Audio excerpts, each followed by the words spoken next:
Jack, wonderful to speak to you. Yes. First of all, how much did you enjoy the mixed doubles? And more importantly, how has that helped your preparation for the tournament start? I absolutely loved the mixed doubles. I think it was great to get to know someone like in Jessica. You know, I think she was an amazing player, really fun partner to have, and I said to her as well that like I'm really pumped to have someone to support now on the WTA who's new. So yeah, I think it was really positive. It got my eye in, and just was a different feel to it. I'd never played mixed doubles before, so yeah, it was nice. We love that you took it seriously. Yeah. You were meant to. You were meant to take it seriously. Right? Of course you are. Yeah. I mean, there was like just saying it how it is. There was a lot of money on the line. You know, there was a crowds there who wanted to come and watch great tennis, and yeah, maybe for me it was a bit more important as well because I hadn't competed in a little while. So it was nice to feel like I was back in that environment. And usually I can't do things like 50%. I've got to do 100. So yeah, obviously. You said about the partnership with Jess. Have you followed her back yet? The what? Sorry. Have you followed Jess back yet?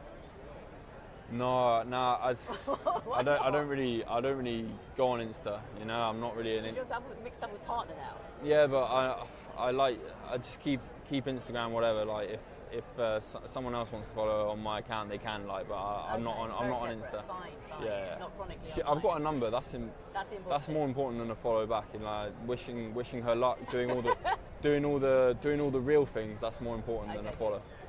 Talk to us about where you feel your form's at then, coming into the last Grand Slam of the year. Of course, we haven't seen you since Wimbledon, apart from on the court on the mixed doubles. Yeah, I mean, I've definitely had a lot of time to train.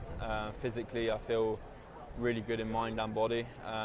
You know, the one thing that's lacking obviously is the match count, the match play.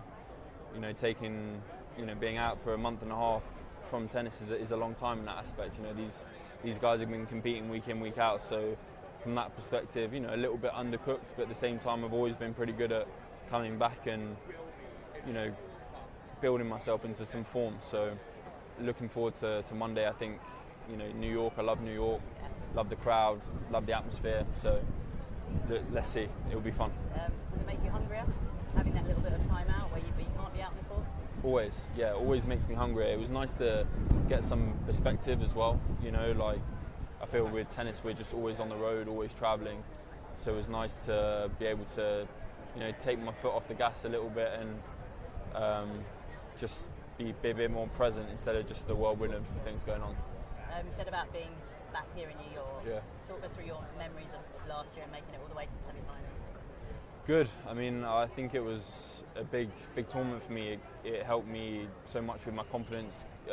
Kicked on a lot from that event here last year, and you know, I just have such fond memories here of making fourth round a couple of times, and then obviously semis. So I'm just really pumped to be back. I always feel great here, like I said, and ready to go. We would have done this 12 months ago, before you made the semi-finals here, before Indian Wells, before you know you cracked the top 5 in the world. Do you feel like you're a different player now?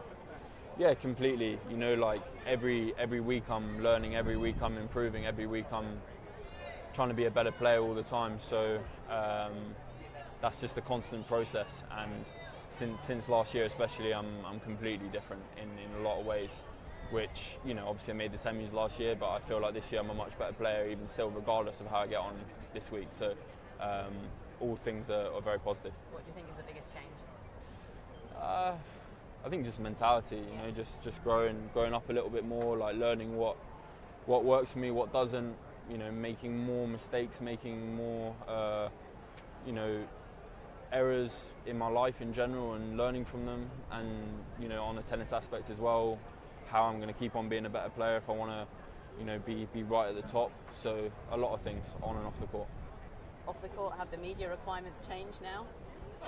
Yeah, a little bit more, but at the same time, you know, like, nothing's really changed for me. Okay, and just lastly, there will be people, when the draw came out, you know, plotting how far can Jack Draper go, who's his potential opponent's going to be. Are you someone who does that yourself? Do your team do that? Nah, never look ahead. I always look at who I'm playing first. I have a lot of respect for any guy that's in this draw. They've earned their way here on merit. I think I'm playing a qualifier first round. He's won 3 matches already. He's had 3 matches on the courts. You know, so you got to respect every player that they're going to come out and they can potentially beat you. So that drives me to want to, be ready for every ball.